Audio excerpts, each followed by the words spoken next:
va parler ce soir de la mort et de après la mort.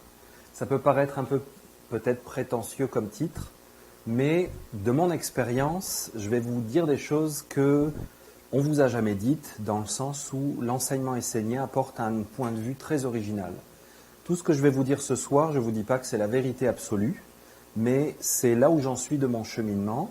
Moi, je suis essénien depuis 1990, je suis un des fondateurs du renouveau essénien pour notre époque, et je commence à faire des conférences publiques. Ça fait très longtemps que j'enseigne à l'interne dans les communautés esséniennes, mais c'est nouveau pour moi de parler pour tout le monde. Alors, on va rentrer directement dans le vif du sujet parce que j'ai beaucoup de choses à vous expliquer. Alors, tout d'abord, qu'est-ce qu'on vous a déjà dit? Quand on parle de la mort, on vous a déjà parlé, on peut penser à la vision médicale. La définition officielle, c'est la fin de fonctionnement d'un organisme de la biologie d'un organisme. Donc ça veut dire que notre corps, c'est un organisme biologique, puis quand il cesse de fonctionner, on estime que la mort, c'est ça. On pense aussi, bien sûr, Jésus sur la croix, les momies, les Égyptiens, donc tout l'aspect des rituels et tout ça qui sont liés à la mort. Bien sûr, la tête de mort. Donc ça, c'est des choses vraiment des lieux communs. Quand le corps meurt, on meurt, puis c'est tout. Il y a actuellement pas mal de gens qui pensent que quand le corps meurt, on meurt. Donc il y a des personnes, bien sûr, qui ont dit d'autres choses. Pendant la plupart de l'histoire de l'humanité, on n'a pas du tout pensé que la fin du corps physique, c'était la fin de l'existence. Ça, c'est une notion qui est très récente. Donc il y a d'un côté les religions qui nous expliquent qu'est-ce que c'est la mort, comment ça se passe, pourquoi ça survient, qu'est-ce qui se passe après, et donc, qu'est-ce qu'on doit faire? Qu'est-ce qu'on doit faire pour avoir une chance de passer, d'aller au paradis? Qu'est-ce qu'on doit faire pour avoir une meilleure incarnation? Les religions donnaient beaucoup d'explications et d'enseignements sur la vie, pour la vie dans l'au-delà. Depuis le 19e siècle à peu près, dans les années 1800, il y a tout le nouveau mouvement qui est apparu du spiritisme, beaucoup en Amérique, après en Europe, c'est-à-dire qu'on peut communiquer avec les esprits, l'âme survit à la mort. Il y a aussi les recherches du docteur Moody, bien sûr, la vie après la vie, qui a écrit un livre qui a été vraiment un feu d'artifice dans les années 70-80, que la plupart des gens ont lu, qui explique que on peut interviewer, faire témoigner des personnes dans les hôpitaux, dans des lieux comme ça, et qui racontent leurs expériences de mort imminente. Donc lui, il a créé l'expression NDE, expérience de mort imminente, et c'est un peu le premier à avoir recensé tous ces cas, les avoir triés, et avoir noté des lieux communs, qu'on connaît quand même pas mal. Le fait qu'il y ait un tunnel quand on meurt, qu'on passe un tunnel, des expériences communes. Plus des expériences comme plus rares. Alors depuis qu'il a fait ça, il y a beaucoup de recherches qui sont faites bien sûr dans ce domaine, beaucoup d'enregistrements. D'ailleurs, il y en a peut-être parmi vous qui ont vécu ce genre d'expérience ou qui connaissent des gens qui ont vécu ce genre d'expérience. Alors j'ai mis une illustration aussi du Bardo Thodol, le livre des morts tibétains, qui explique qu'est-ce qui se passe après la mort, donc qu'est-ce qu'on doit faire comme messe, comme rituel, comme prière, tout ça, pour assurer un passage dans l'au-delà. Dans tous les cas, qu'on parle de religion, de spiritualité contemporaine, on prend comme point de départ la mort du corps. Donc on prend comme point de départ la fin du fonctionnement d'un organisme biologique. Donc il y a un grand point commun entre la mort dans le sens médical du terme et la mort dans le sens religieux ou des spiritualités plus contemporaines. C'est la mort du corps. Quand on parle de la mort, on parle de la mort du corps physique. Moi, j'aimerais vous amener à une autre façon de voir le mot mort. Okay ?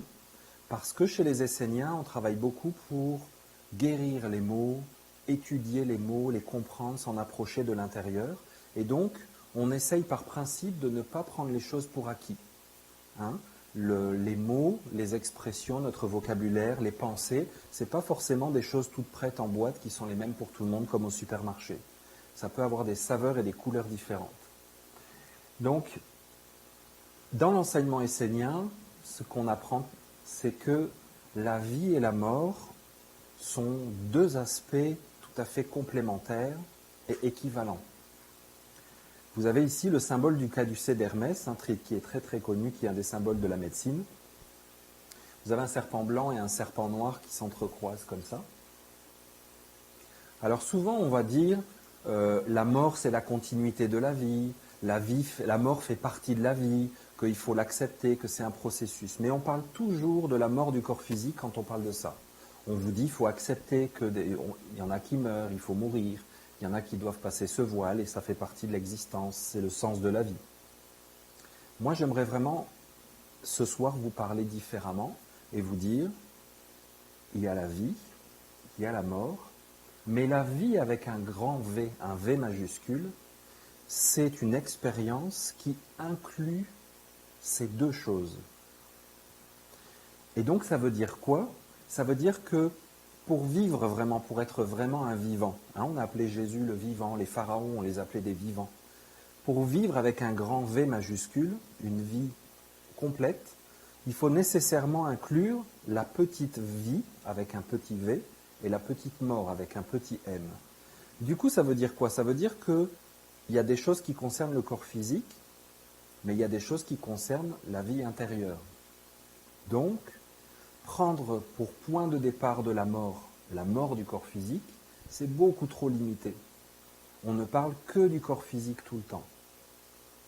Donc si on parle de la mort et de la vie après la mort, et qu'on prend comme point de départ la mort du corps physique, on est beaucoup trop limité dans notre capacité de comprendre les choses.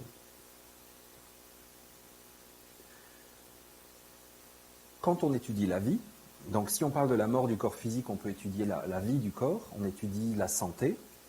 Il y a des processus dans le corps qui sont à l'évidence basés sur ça. Je vais vous en citer un très simple, l'ostéoporose, la fameuse ostéoporose, l'os. Vous, quand vous pensez à un os, vous pensez à un morceau de pierre blanchi, comme un os, okay? C'est très très dur, c'est sec, puis c'est fixe comme une pierre. En réalité, l'os, c'est un tissu vivant. Et dans le corps, on observe deux choses. L'os, en permanence, le corps le détruit. Et en permanence, il le reconstruit. 24 heures sur 24, à chaque seconde, vous avez des cellules qui grugent les os, donc qui défont les os, qui font mourir l'os, et vous avez des cellules qui reconstruisent l'os, qui construisent l'os. Donc l'ostéoporose, par exemple, c'est un déséquilibre entre les deux. On a trop de mort et pas assez de vie dans l'os. Ça veut dire que pour être vivant, il faut nécessairement avoir ces deux énergies à l'intérieur de nous. Il faut avoir une énergie de mort et de décomposition, et il faut avoir une énergie de vie et de reconstruction. Vous avez ce phénomène dans le métabolisme cellulaire, vous avez ce phénomène dans la digestion. La digestion, qu'est-ce que c'est? La destruction de vos aliments. J'en ai parlé il n'y a pas longtemps, la destruction de vos aliments. Donc c'est un feu de mort et de décomposition, la digestion. Si vous ne l'avez pas, vous mourrez. Donc à l'intérieur de nous, on porte en permanence une énergie de décomposition et de mort et une énergie de reconstruction et de vie. Vous avez aussi deux systèmes nerveux. Vous avez un système nerveux on, un système nerveux qui vous met sur off. Vous avez un système nerveux qui vous réveille le matin et il y en a un qui vous endort le soir. Vous avez un système nerveux qui fait tous les mécanismes conscients et un autre qui fait tous les mécanismes inconscients. Donc en permanence, à l'intérieur du corps, vous avez la vie et la mort. Donc quand on parle de mort, on ne parle pas de la fin, de la terminaison du corps physique. On parle de chaque instant de la vie, même avec le corps. On doit absolument, si on veut parler de la mort, comprendre la mort, s'approcher de la mort, on doit absolument s'intéresser à la mort, ici, maintenant. Parce que sinon, on parle de quelque chose qu'on ne connaît pas. Et ça n'a aucun sens. On doit toujours parler de choses qu'on peut connaître et expérimenter. Donc la vie avec un grand V, on pourrait dire que c'est le bâton qui est au milieu. La vie avec un grand V, c'est deux courants qui en permanence s'échangent, dialoguent, communiquent, se complètent pour créer la vie. Donc quand on vous dit la vie, la mort fait partie de la vie, et que on veut vous dire c'est normal à la fin de mourir, essayez de transformer cette parole à l'intérieur de vous et de la mettre ici dans le moment présent. Il y a quelque chose en vous qui est en train de se défaire et il y a quelque chose en vous qui est en train de se faire. Si on ne veut pas accepter la mort, vivre avec la mort dans le moment présent, on va faire tout ce qu'on est en train de faire aujourd'hui dans le monde occidental. On va faire quoi? Des matières, des conservateurs, des matières artificielles qui ne pourrissent pas, des métaux qui ne rouillent pas, des bâtisses qui ne se défont jamais. On va créer un monde entier artificiel qui refuse la mort. On refuse la mort, on l'éloigne de nous un maximum. On ne veut pas qu'elle vienne nous chercher ici, dans notre existence physique. Donc on a fait du plastique. Le plastique, il a quoi? Une bonne centaine d'années, on fabrique du plastique, puis on voit aujourd'hui le problème que c'est le plastique, ça ne se décompose pas. Mais avant de faire quelque chose à l'extérieur, vous savez qu'il faut l'avoir fait à l'intérieur de soi. Vous ne pouvez rien faire à l'extérieur si vous ne l'avez pas fait à l'intérieur de vous. Ça veut dire qu'avant d'avoir créé du plastique à l'extérieur, et d'avoir dit c'est génial, ça ne se décompose pas, ça va rester là quasiment indéfiniment, à l'intérieur de nous, on a fait pendant des siècles, on a essayé de chercher à créer des choses et à les fixer et à ne pas les faire évoluer par la mort. On a voulu bloquer la vie. Donc on veut enfermer la vie uniquement dans un processus et on refuse le reste. Et on va de plus en plus vers ça. Vous savez qu'on parle de plus en plus de robots et tout ça. On y va full pin, comme on dit au Québec, on y va à fond de train. Parce que c'est merveilleux, parce que ça ne pourrit pas, ça ne change pas, ça n'évolue pas. Et c'est ce qu'on veut. On veut garder la vie et on refuse la mort. Donc la mort, c'est vraiment quelque chose qui est nécessaire pour la régénération de la vie. Et là, ça nous renvoie à tous les rituels en Égypte ancienne, par exemple. Vous avez Pharaon, donc le chef du gouvernement, qui devait tous les ans se régénérer. Donc il devait vivre un processus de mort et de régénération. Alors, les historiens vont vous dire, oui, c'est parce que les Égyptiens, ils étaient obsédés par la mort, ils avaient peur de la mort, ils ont voulu se rassurer.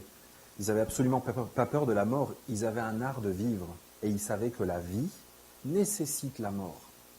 Parce qu'il faut mourir pour renaître en permanence, sinon on n'est plus dans la vie avec un grand V, on est dans une vie artificielle. Et qui dit artificielle dit plastique, dit pollution, dit problème environnemental. Donc Pharaon ne devait pas devenir un problème environnemental pour sa société. Il voulait être toujours dans la vie, dans le moment présent. D'accord? Donc si on parle du moment présent, ça a été à la mode il y a quelques années beaucoup, on parle de la mort et de la vie qui sont en permanence interpénétrés pour faire apparaître la vraie vie.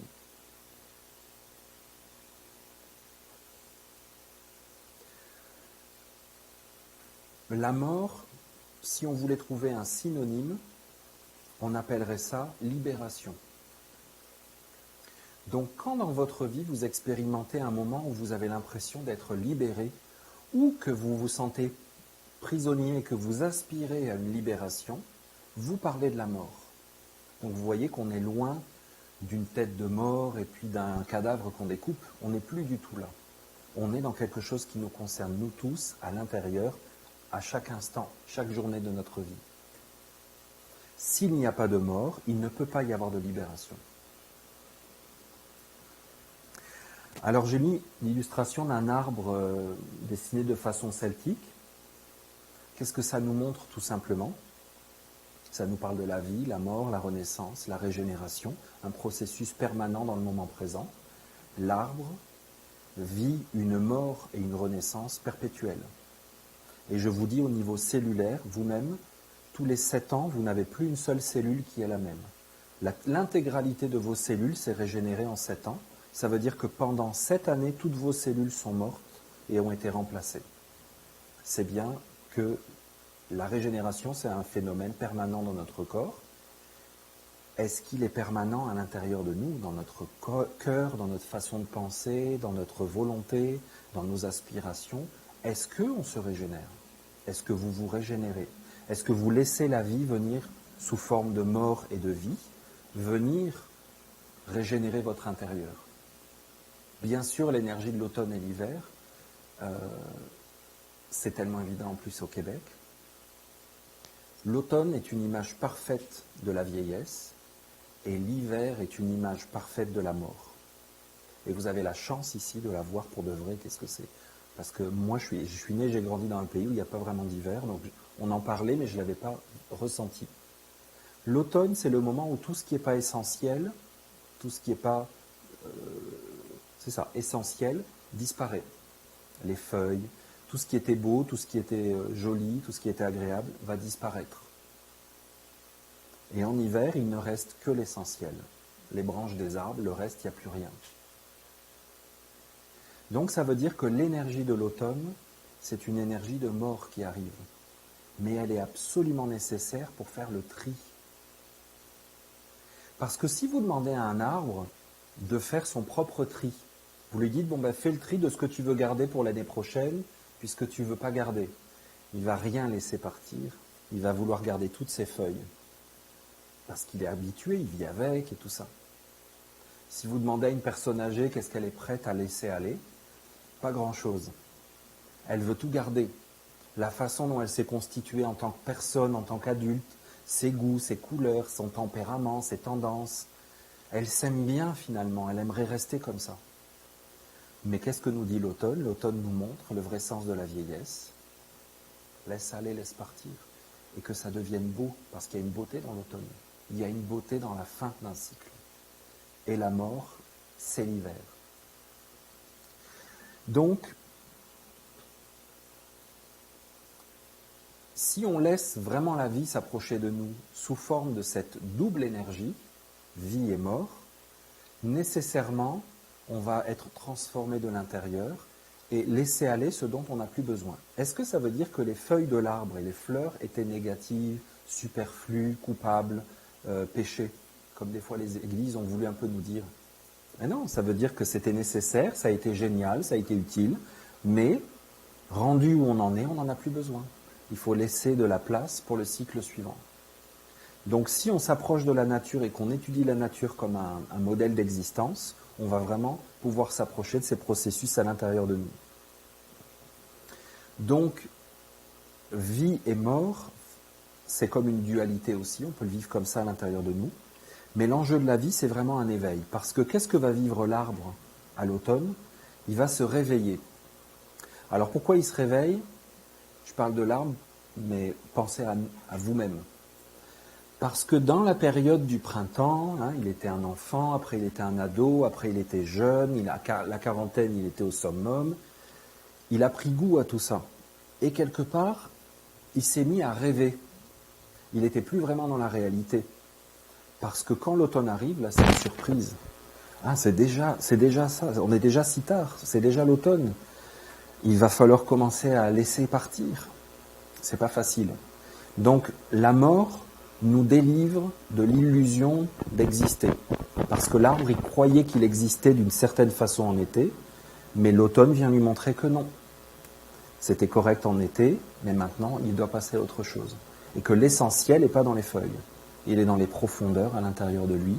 Il faut que toute sa sève et son énergie redescendent dans les profondeurs, parce que c'est de là que ça part. Alors que lui, il était pris quelque part dans des feuilles, dans des choses superficielles. Donc la mort, c'est une énergie d'éveil qui peut souvent venir dans notre vie. Mais qu'est-ce qu'on la refuse et on fait tout pour qu'elle n'arrive pas. Si vous comparez ça à l'échelle non plus d'une année avec printemps, été, automne, hiver, on va ramener ça à une journée. Vous avez un jour et vous avez une nuit. Vous savez, aujourd'hui, on a une vie tellement complexe, avec un tel savoir scientifique qu'on nous donne, qu'on oublie les choses les plus essentielles et les plus simples qu'on sait depuis la nuit des temps. C'est que le matin, on se réveille et le soir, on se couche, et ça ressemble étrangement à la naissance et à la mort. Étrangement. Donc, au fil de 24 heures, on vit en permanence des moments de réveil, des moments de rêve, de summum, des automnes, des moments de fin de cycle, et puis des moments de sommeil profond.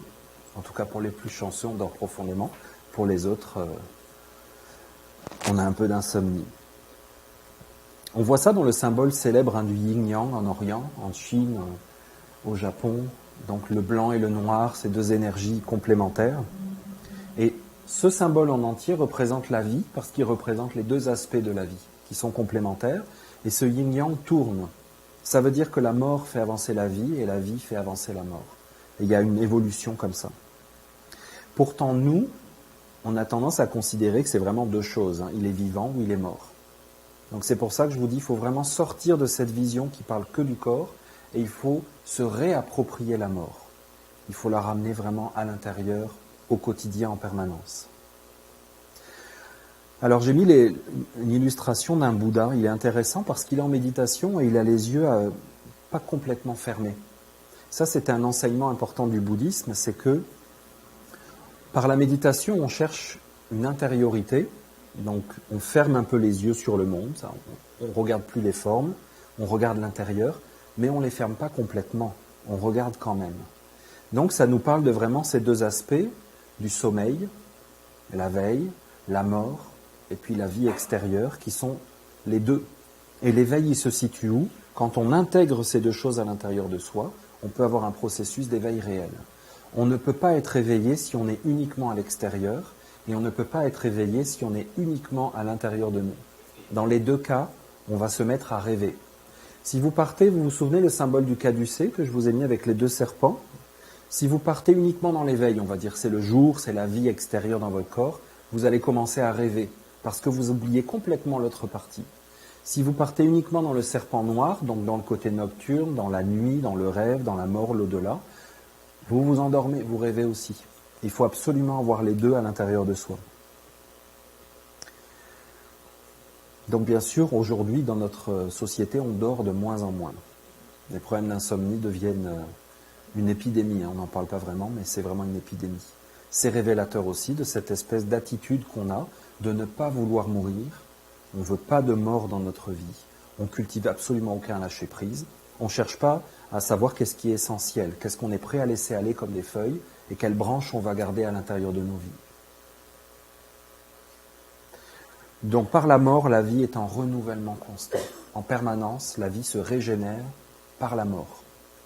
Donc il ne s'agit pas d'attendre en disant « quand j'aurai 84 ans, statistiquement, je serai rendu à la fin de ma vie ». Pas du tout. C'est aujourd'hui que ça se passe. Alors on peut passer sa vie à rêver éveillé, bien sûr, parce qu'une fois que la mort va arriver, on va s'apercevoir que tout ce qu'on croyait qu'on avait, on ne l'a plus, on va le perdre. On pensait connaître, être certain de soi-même, puis finalement, aux portes de la mort, bien souvent, on déchante. Vous voyez beaucoup de gens aux portes de la mort qui, tout d'un coup, ils deviennent beaucoup plus compatissants, gentils, ou alors ils sont terrifiés, ou ils changent complètement de tempérament. Mais ça veut dire quoi? Ça veut dire que ce qu'ils étaient avant, c'était pas vrai? Ou c'est ce qui est là maintenant, comment ils font, qu'ils sont gentils, c'est ça qui est pas vrai? Qu'est-ce qui est vrai, qu'est-ce qui est faux? Tout est remis en question. De tout temps, il y a eu des hommes qui ont perçu ça, qui ont perçu la fragilité de la vie et qui se sont dit finalement, il faut aller vers la mort par soi-même. Il faut se détacher des choses parce que sinon, quand vient le moment, soit qu'on ait des proches qui meurent, soit que nous-mêmes on s'approche de la mort, c'est trop difficile. Donc ils ont voulu s'approcher de la mort par eux-mêmes. Alors j'ai mis différents exemples de différentes religions. Vous avez un moine dans un monastère. Il ferme les portes aux expériences de la vie. Il ferme les portes à l'extérieur parce qu'il veut se rapprocher de son intériorité en permanence. Donc c'est une forme de mort. Il renonce. Ça veut dire, il dit, je suis vivant dans mon corps, et bien quand même, je renonce à plein d'expériences de vie, comme si j'étais déjà mort en partie. Il y a des parties de moi que je fais mourir en conscience. Je me déleste. Des feuilles de mon arbre, je les fais tomber moi-même. Je prends les devants parce que je veux retrouver l'essentiel de mes branches pour que quand l'hiver vient, je ne vais pas être surpris. Je serai déjà dans l'essentiel de mon être. J'aurai déjà largué tout le superflu. Sur dans les monastères, c'était vraiment pas de superflu. Vous avez un moine bouddhiste zen qui médite devant un jardin zen. Donc vous voyez toutes les pierres là, on pourrait dire que ça représente les corps. Il regarde une foule. Il regarde une foule comme ça, un concert, des gens dans la rue. Il regarde une foule dans une aréna Et lui, il regarde que des pierres et il se dit finalement, si on enlève toute la vie, le bruit, les paroles, les gesticulations et tout ça, les émotions, qu'est-ce qui reste? Pas grand-chose, des ossements. Donc il veut s'approcher de l'expérience de la mort en pleine conscience, en pleine face. Il veut ouvrir les yeux. Et il dit, je ferme la porte à toutes mes expériences de vie que je pourrais faire, qui sont comme des feuilles sur un arbre en été, quand il fait chaud, quand il fait beau, quand j'ai de l'énergie plein mon être. Il dit, je ferme la porte à tout ça et je veux voir qu'est-ce qui va rester quand l'hiver va venir. Et quand l'hiver va venir sur la foule de rassemblée, ben finalement, il va rester un jardin de pierre. Et puis vous avez ce sadhu indien qui se recouvre de cendres. Donc lui, il prend des cendres, parce que les cendres, bien sûr, c'est ce qui reste une fois qu'on a tout brûlé. Et il s'en recouvre le corps pour dire, mon corps n'est rien, c'est juste des cendres, ça va disparaître. Je veux m'éveiller sur ce qui ne va pas disparaître. Donc, vous voyez que de tout temps, il y a des hommes, des gens qui vont dans des grottes, s'enfermer, vivre à l'écart du monde. Il y a de tout le temps des hommes qui ont voulu faire cette expérience de la mort en étant vivants. Alors c'est pas du tout récent ce dont je vous parle, parce qu'ils se sont rendus compte qu'on peut complètement rêver notre vie.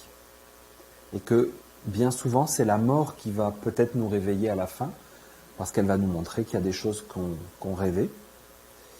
Mais on peut aussi mourir en dormant, je vais vous en parler, au sens figuré. Les scientifiques aujourd'hui sont marrants, ils viennent de découvrir que la matière, vous savez que la matière c'est comme des vibrations, il y a des vibrations très très denses, puis il y a des vibrations moins denses. Et que environ 5% de la matière de l'univers est visible et mesurable. Ça veut donc dire que 95% de la matière de l'univers est absolument insaisissable. Ce sont des rayonnements. Les rayons gamma, toutes ces choses-là. Les infrarouges, c'est une matière. Il y a des choses au-delà de la matière même. Mais tout ça, c'est de la matière. Donc ce qui pour nous est visible, ce n'est que 5%. Donc quand vous regardez les planètes, des soleils, des constellations, un arbre, l'océan et tout ça, ce n'est que 5% de la matière totale de l'univers. C'est vraiment pas beaucoup. C'est pour ça que je vous disais, si on parle de la mort et qu'on parle de la fin d'un corps physique qu'on peut découper, on parle de la mort de 5%. Où étaient les 95% de la personne qui vient de mourir? Est-ce que tout à coup ils apparaissent? Ils étaient où? Puisque vous, moi, ici, là, ce soir, on n'est que dans notre 5%, là, chacun. Vous êtes assis sur des chaises, vous êtes dans votre 5%. Il est où votre 95%? À l'intérieur, tout autour, dans d'autres plans, dans d'autres vibrations, on peut utiliser ces mots-là, mais puis, ils sont où? Est-ce que vous y avez accès? Donc ça veut dire que quelqu'un qui vient de mourir physiquement, c'est que son 5% qui meurt. Où était son 95% avant? Alors il y a des mots qui existent, l'âme, les corps énergétiques, les corps subtils, les plans vibratoires, on peut utiliser des mots. On parle de 95, c'est énorme. Parce que déjà 5%, c'est la Terre entière, les océans et le ciel. Ça fait beaucoup à explorer, on ne sait même pas qu'est-ce qu'il y a là-dedans partout. Donc 95, on s'entend que s'il y en a un qui a une carte complète, il est vraiment fort. Donc ça veut dire que notre vie subtile, je vais employer le mot subtil, ok, pour dire que ce n'est pas dans le 5%, notre vie subtile, elle est aussi importante et agissante que celle du corps physique, qui n'est que 5%. Donc pourquoi on parlerait de la mort en parlant juste du corps physique? Vous allez à des conférences sur la mort qui sont organisées par des entreprises spécialisées dans le traitement des corps. Ils vont vous parler de est-ce que vous voulez une crémation, est-ce que vous voulez être enterré, est-ce que vous voulez un embaumement ou pas d'embaumement. On parle toujours du 5%, tout le temps. Finalement, le 95%, c'est comme si c'était pas très important, pas très grave.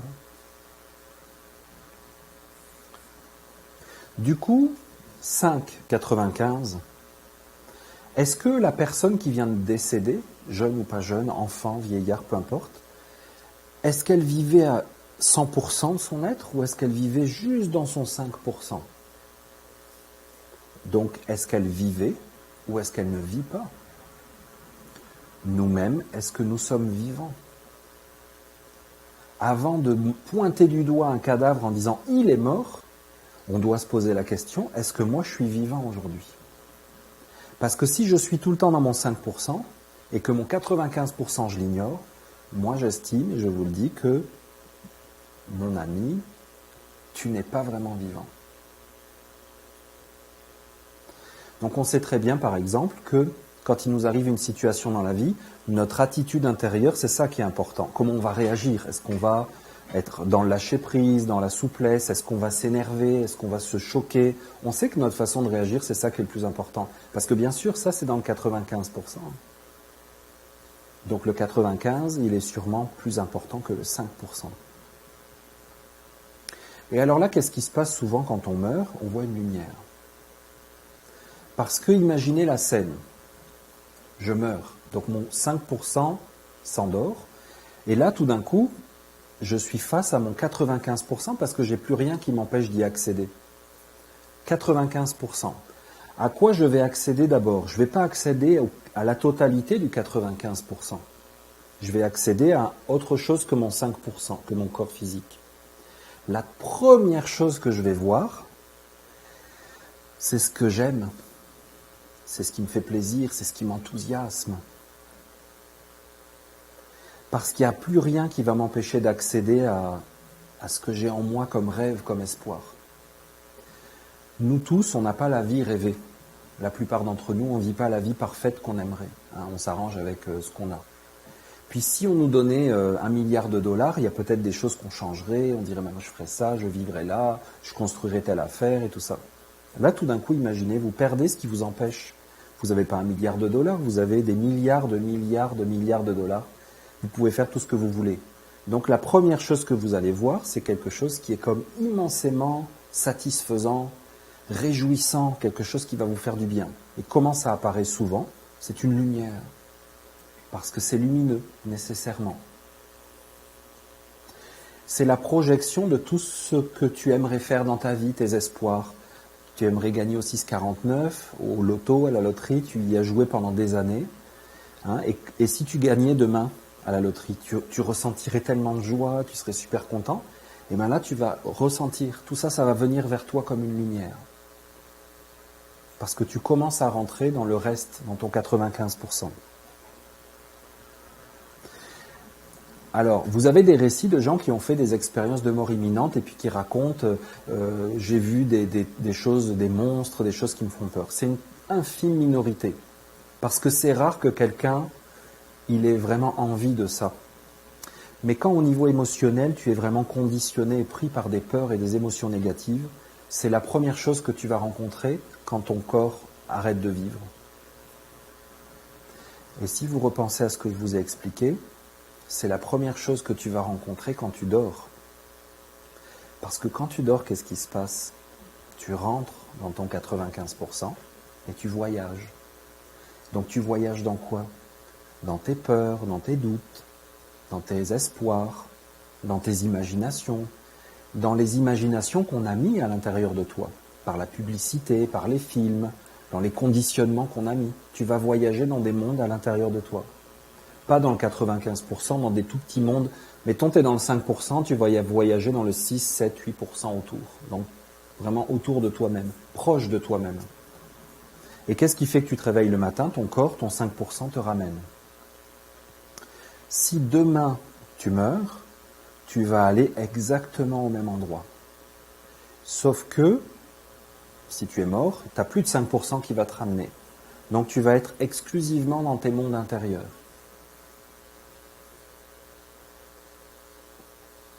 Parce que c'est ça, il n'y a rien qui va te ramener. Alors je vous prends 2 exemples opposés. Un athée, quelqu'un qui croit qu'il n'y a rien après la mort.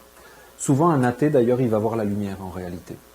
Mais là je vous ai pris un athée convaincu, qui passe sa vie, il fait partie d'une association mondiale des athées, ils font des congrès internationaux pour dire il n'y a pas de vie après la vie, il n'y a pas de Dieu, il n'y a rien, il n'y a que le corps physique, il faut l'enseigner aux enfants et tout ça.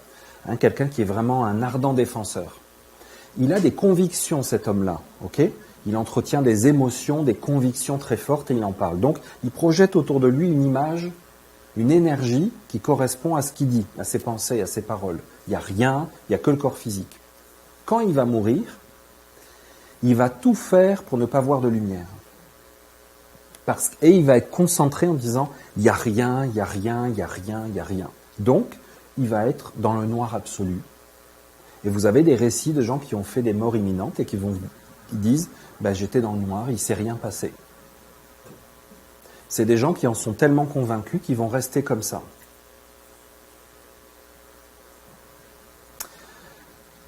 Oui, hein, ça va être long. Dans le noir, dans le silence, il n'y a rien du tout. Alors, j'ai marqué le religieux. En réalité, 99% des gens sont religieux. Pas forcément dans une religion officielle, mais intérieurement dans leur cœur, ils ont des espoirs. Quelqu'un qui va toutes les semaines jouer au loto pour essayer de gagner $1 million, c'est un religieux. Il a la foi en quelque chose. Quelqu'un qui se bat dans son travail pour améliorer la situation, pour que ça se passe mieux, c'est un religieux. Il a la foi, l'espérance en quelque chose, il veut avoir une action positive, il croit au bien, pour lui c'est une valeur. Hein. Lui, nécessairement, dès qu'il va mourir, il va voir une lumière. Nécessairement. Parce que c'est la lumière de tous les espoirs qu'il a, de toutes les choses positives qu'il veut faire, en lesquelles il croit. Et souvenez-vous, il sort juste de son 5%, il rentre dans ses propres mondes intérieurs.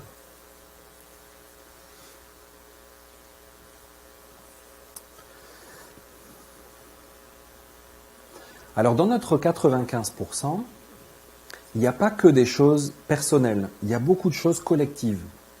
Par exemple, ici on est au Québec, on partage énormément de valeurs communes.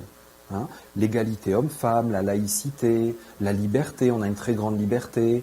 La solidarité ici au Québec, c'est une valeur très très forte. On a des valeurs communes. Hein. On ne peut pas lapider une femme dans la rue, c'est des choses qui ne se font pas et tout ça. Et oui, mais il y a des pays dans lesquels leurs valeurs communes sont complètement différentes des nôtres. Ça veut dire que quand on va sortir de notre corps, on va aller dans des endroits qui sont communs, qui sont partagés. Ce sont comme des espaces publics. Hein, vous irez peut-être dans une cabane à sucre. Ça, c'est le paradis des Québécois. Donc, par exemple, des choses qu'on aime, qu'on n'aime pas, et que quand vous en parlez avec les gens, ça vous paraît évident. Hein, il y a plein de choses que, quand vous parlez avec quelqu'un dans la rue, c'est comme des évidences, des choses qui sont... On s'en parle même pas parce que c'est comme naturel. Ça forme des choses à l'intérieur de nous, dans notre 95%. Par exemple, le hockey, tiens, c'est un bon exemple.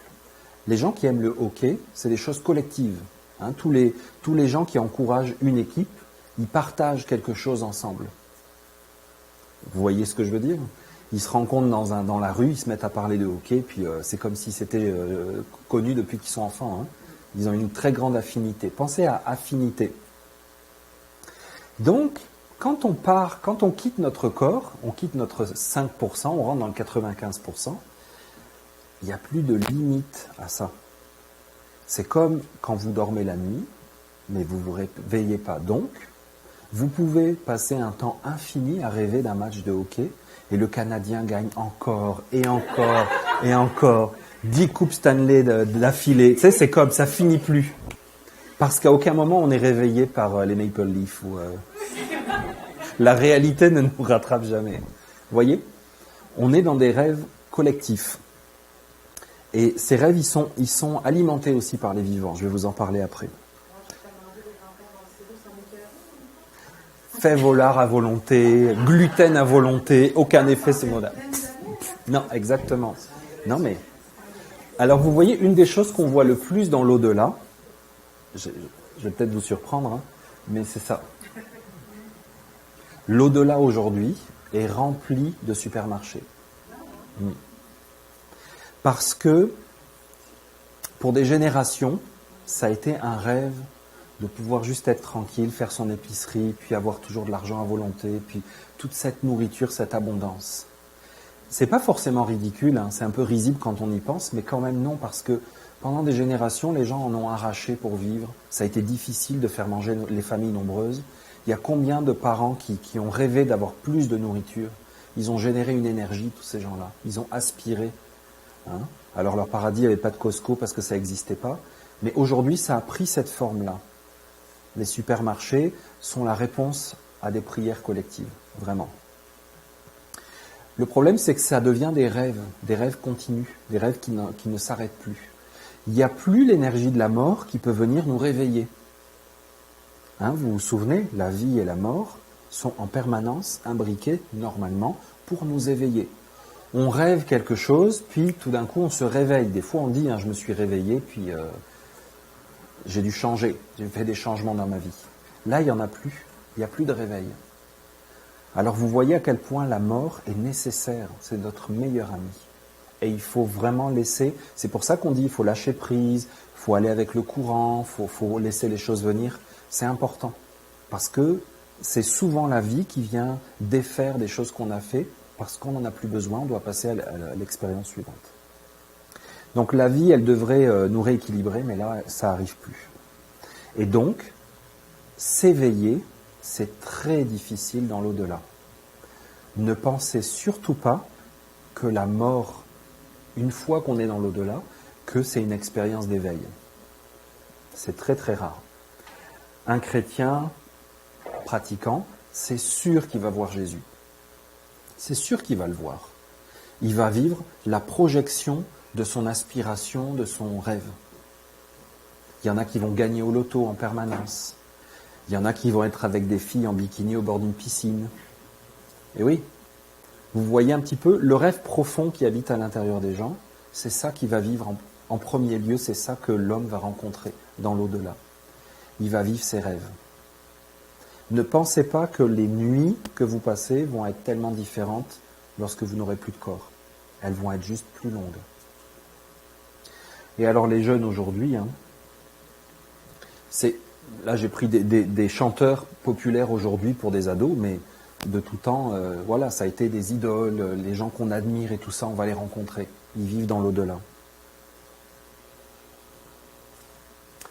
Et il y a une communication entre le monde des vivants et des morts qui fait que ces rêves sont nourris. Alors, la deuxième mort. Vous voyez, dans pas mal de traditions, de religions, on vous parle de la deuxième mort. Même chez les chrétiens, on parlait des flammes de l'enfer, puis la deuxième mort et tout ça. C'était vraiment quelque chose de négatif. Qu'est-ce qui se passe? C'est que une personne vit son rêve, elle retrouve son amour de jeunesse, et puis là, ils vivent dans une jolie maison, ils ont des enfants, tout ce qu'on n'a pas pu accomplir dans la vie, ou alors une période qu'on a beaucoup aimée et qu'on regrette. Moi, j'ai fait du bénévolat dans des institutions pour personnes démentes, en démence. Et je me souviens d'un monsieur, c'était tellement flagrant, il est mort pas longtemps après. Il était en bonne santé physique, mais il était vraiment dément au niveau de son cerveau. Il n'arrêtait pas de parler des années 60 où il tenait un motel en Floride avec sa femme, c'est quelque chose qu'il avait vraiment vécu. Et il n'arrêtait pas de dire « qu'est-ce qu'on a eu du fun, qu'est-ce qu'on a eu du fun ». Il revivait en permanence et il avait des fois même l'impression d'y être. Donc qu'est-ce qui va se passer lui dès qu'il perd son corps? Je ne sais pas si c'est ce qu'il a vécu en l'occurrence, mais c'était une forte possibilité. Il perd son corps physique qui l'empêche de vivre ça, parce que là, il est enfermé dans une résidence pour personnes âgées, il ne peut pas vivre dans la réalité. Il va tout de suite vivre dans un monde de motel en Floride dans les années 60 avec sa femme, puis qu'il avait tellement de fun à tenir ce motel.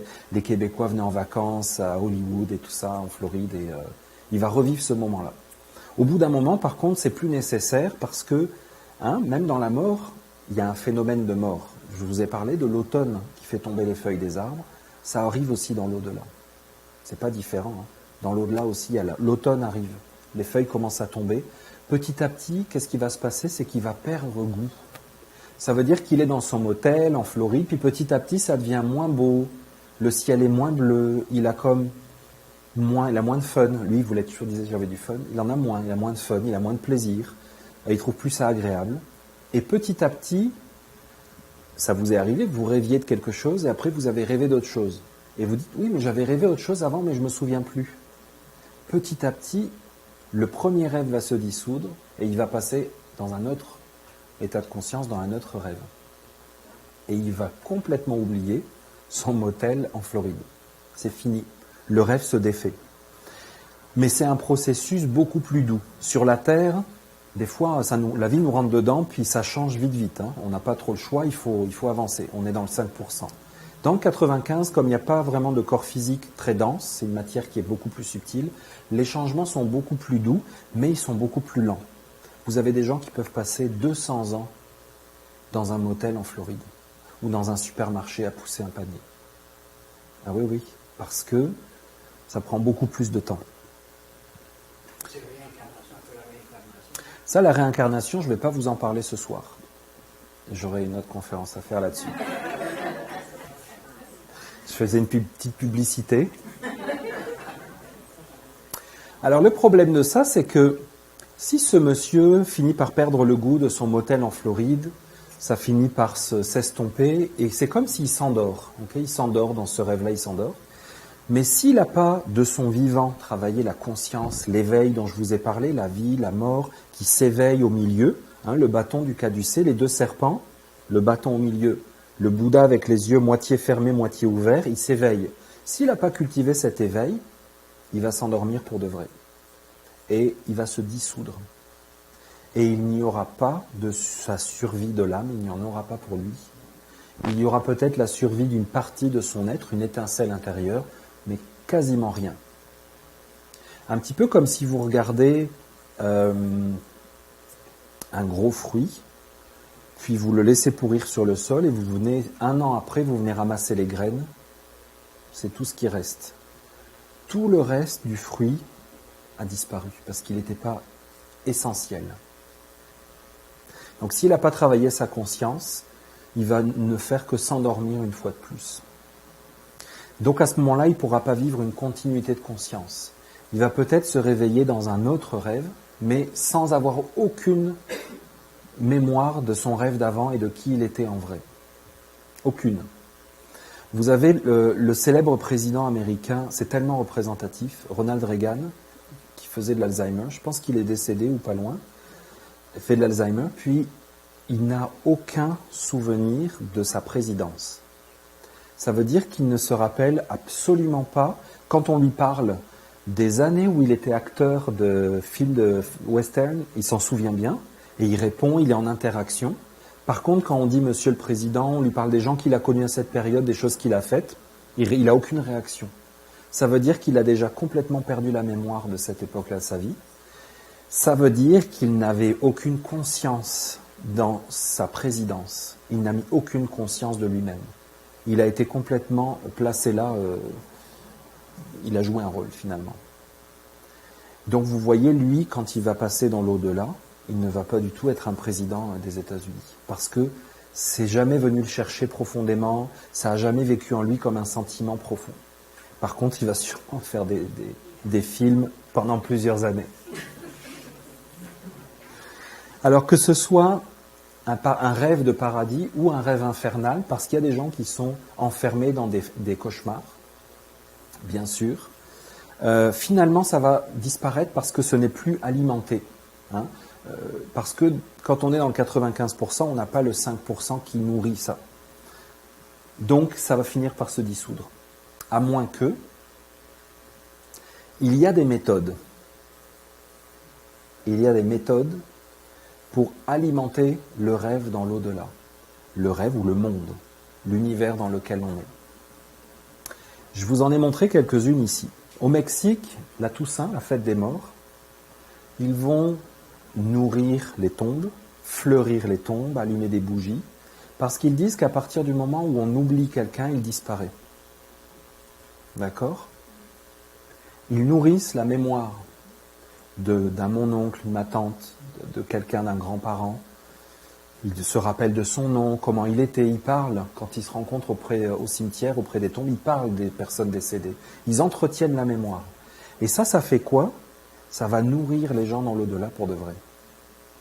Vous avez ce système-là ici, on voit des chrétiens aux Philippines qui sont en train de vénérer le bras de Saint Marc. Ça, c'est une méthode très très très puissante qui a été énormément utilisée. Ça veut dire que l'être qui est relié à cet os dans la boîte, il reçoit l'énergie de ses prières. Et il peut vivre dans l'au-delà comme un saint. Il est alimenté. Et il peut donc agir. Il peut faire des guérisons, il peut faire des choses, il peut communiquer, il peut apparaître en rêve, il peut avoir un contact avec les vivants. Parce qu'il reçoit de l'énergie en permanence. Et vous avez un autre exemple, Lénine, le célèbre dirigeant soviétique de l'URSS, qui est embaumé. Il y en a plusieurs comme ça qui sont embaumés. Et qui, tous les jours, il y a des milliers de gens qui vont voir sa momie au Kremlin, à Moscou, des touristes, des Russes, pas forcément la voir pour la vénérer, mais ils vont la voir, ils la prennent en photo, tout ça. Et en fait, je ne sais pas, je ne vous dis pas que c'est son cas à lui, mais s'il le peut, s'il le veut, il peut tout à fait continuer à être Lénine dans l'au-delà. Parce qu'il est alimenté en permanence par une énergie. Maintenant, si vous prenez ce mécanisme, ce processus, ça c'est des choses secrètes dont personne ne veut vous parler. Vous prenez ce processus-là et vous appelez ça la célébrité ou l'histoire. Regardez des gens célèbres de l'histoire du Québec à qui on donne leur nom à des rues, à des ponts, à des places. On prononce leur nom. Leur photo est dans les livres d'histoire pour les enfants. On veut que les enfants les regardent et les nourrissent de leur énergie. On enseigne leur vie. Ces gens-là ont une possibilité de survivance dans l'au-delà. À une certaine époque, on appelait ça un phénomène de vampirisation. On prend l'énergie des vivants pour continuer à exister, mais pas dans la vraie vie. Parce que vous vous souvenez, la vraie vie avec un V majuscule, c'est la vie et la mort. Donc la transformation est permanente. Tu n'es plus vivant sur Terre en tant que Lénine, tu as fini ta vie, tu dois finir ta vie. Ça doit finir, tu dois passer à autre chose.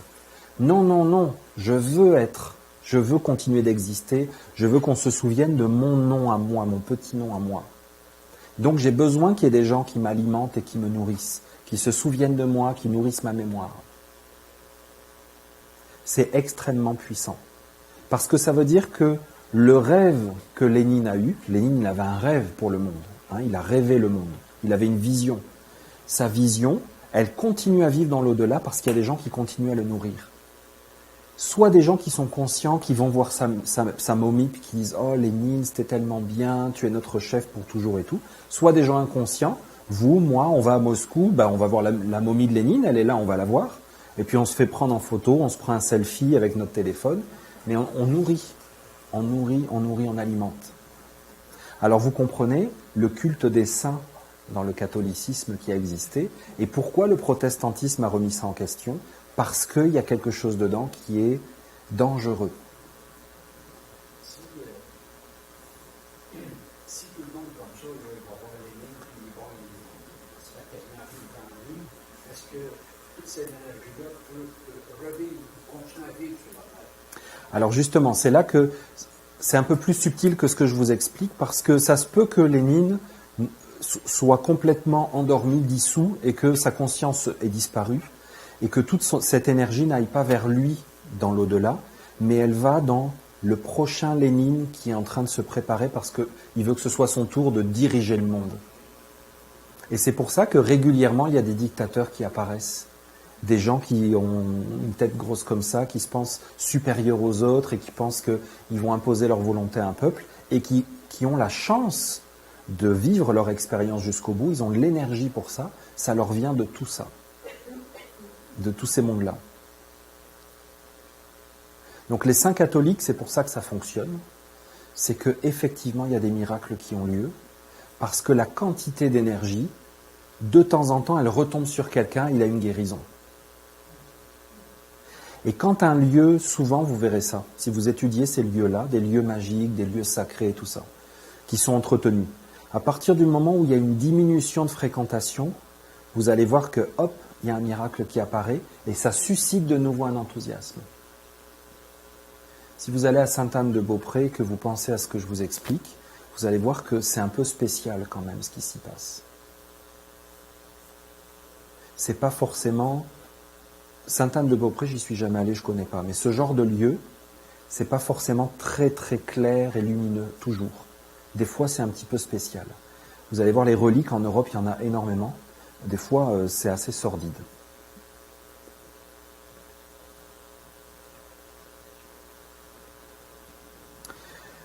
Alors, il y a une circulation aussi comment? Par exemple, actuellement, maintenant, ici, là, tout de suite, il y a plein de gens dans l'au-delà qui sont dans des supermarchés en train de pousser leur panier et d'acheter de la nourriture. Plein. Et de vivre un enthousiasme et une énergie. Plein, plein, plein. Et ça fait quoi? Ça fait que la nuit, quand on dort, nous, on va dans des mondes subtils, on peut être en résonance en affinité avec ces mondes-là. Et on se réveille le matin, et puis on se dit, ah, tiens, je vais aller au Costco aujourd'hui, je vais aller au centre d'achat. Ben oui. Donc, ça nous donne des pensées ou des désirs qui ne sont pas vraiment les nôtres. Et en faisant ça, on nourrit, et il y a une communication entre nos deux mondes. Donc, quand on vous dit, les morts communiquent avec nous, c'est beaucoup plus quotidien que vous pensez. Et ne cherchez pas des choses extraordinaires, merveilleuses. Regardez votre vie quotidienne. D'ailleurs, souvent, quand une personne décède, ses enfants prennent beaucoup de leurs tics, de leurs habitudes, de leur tempérament, de leur façon de parler, tout, beaucoup plus. Parce que tant qu'une personne est vivante, dans son 5%, elle stabilise, elle fixe ses désirs, tout ça, ses envies. Quand elle est dans l'au-delà, elle n'a plus de corps qui porte, elle ne va plus au Costco pour de vrai, elle ne va plus au supermarché. Donc, tous ces désirs sont comme beaucoup plus énergétiques, subtils, et donc ces enfants, ces petits-enfants vont réceptionner beaucoup, beaucoup plus ces envies, ces pensées, ces sentiments. Ça, c'est très, très, très, très puissant. Donc, quand on vous parle de communication avec l'au-delà, de les morts nous parlent et tout ça, ramenez toujours tout à votre vie intérieure, dans le moment présent. La voix essénienne enseigne ça. Pas nécessairement de choses extraordinaires et spectaculaires. Ne cherchez pas le spectaculaire. Dieu se cache dans les petites choses de la vie quotidienne. Mais c'est très très fin et subtil. Donc soyez à l'écoute de d'où vous vient tel désir, d'où vous vient telle envie. Vous voyez par exemple souvent des chanteurs, des musiciens célèbres, ils vont vous dire, si vous regardez leur biographie ou les acteurs, que leurs parents ou leurs grands-parents étaient musiciens, étaient chanteurs, auraient aimé, il a fait un peu de musique quand il était jeune, puis il a dû arrêter sa carrière. Souvent, vous allez voir ça. Ça veut dire que l'énergie du désir, elle a été transférée sur l'enfant. Ça arrive beaucoup, ça. Donc vous voyez comment les deux mondes communiquent et les rêves se nourrissent mutuellement. Il y a une communication permanente. On peut penser à quelque chose d'affolant aujourd'hui. J'ai plus les chiffres en tête, mais le nombre d'heures de jeux vidéo qui est joué par jour, des jeux vidéo de guerre, où on tire sur des gens, c'est des milliards d'heures qui sont jouées par jour. C'est absolument colossal. Vous imaginez les mondes que ça peut créer, hein, parce que j'allais dire jeune, mais c'est pas vrai, parce que beaucoup d'adultes de 40-50 ans jouent à ça. Souvent des hommes d'ailleurs. Les gens qui jouent à ce genre de jeu, la nuit, souvent ils vont vous dire qu'ils en rêvent de leur jeu. Donc ça veut dire que dans l'au-delà, ils sont en train de créer des mondes de jeux vidéo. C'est puissant, hein? C'est extrêmement puissant. Et on est en train de créer des communications. Quand on crée une religion, par exemple, on crée aussi des mondes dans l'au-delà. Par exemple, les chrétiens ont tout fait pour qu'apparaisse dans l'au-delà une image du crucifix avec Jésus dessus. Ils ont vitalisé cette image, ils ont fait des prières, ils l'ont enseigné énormément. Ils ont dit, tu vas voir quand tu vas mourir, tu vas voir Jésus et tout ça. Pour créer ces images dans l'au-delà. Alors du coup, on peut se poser la question, quand on meurt, est-ce qu'on rencontre vraiment Jésus ou pas? Parce que quand on comprend ces projections de nos propres mondes intérieurs, c'est pas si facile que ça. Hein, ce monsieur dont je vous ai parlé, qui rêvait de ces motels en Floride, est-ce qu'il vit dans un vrai monde, un motel, un vrai motel? Parce que pour lui, c'est absolument réel. Et du coup, ça nous pose la question, hein, aujourd'hui, est-ce que votre maison, votre famille, votre travail, votre vie, est-ce que c'est réel? Est-ce que vous le vivez à 100% de votre être? Ou est-ce que vous rêvez? Combien de personnes m'ont dit, j'ai vécu avec un homme pendant 20 ans, puis à un moment donné, je me suis aperçu que je ne le connaissais pas?